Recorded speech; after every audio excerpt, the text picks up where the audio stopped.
Senator Jinggoy Estrada, dating DPWH Secretary Manuel Bunoan at iba pa pinakakasuhan na sa DOJ. Umaabante sa balita si Abante reporter John Riz Calata.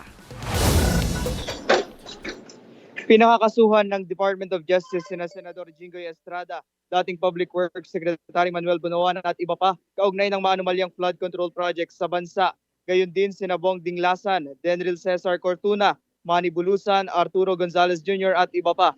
Ayon sa Office of the Ombudsman, kabilang sa mga kasong inirekomenda ng DOJ laban sa mga nabanggit ay plunder, violation of Anti-Graft and Corruption Practices Acts at corruption of public officials. Sinabi ng Justice Department na nakatukoy sila ng exhaustive evidence laban sa mga nabanggit mula sa legislative records, position description forms, sworn transcript mula sa Senate Blue Ribbon Committee.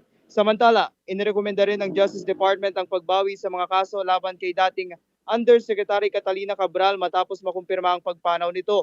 Hindi na rin pinasasali sa final criminal information na ihahain sa korte sina dating DPWH Undersecretary Roberto Bernardo, dating District Engineer Henry Alcantara at Gerard Opulencia bilang sila ay mga state witness. Ipinatutuloy naman sa NBI-DOJ Task Force ang investigasyon kaugnay ng issue upang matukoy pa ang ibang sangkot sa maanumalyang flood control projects.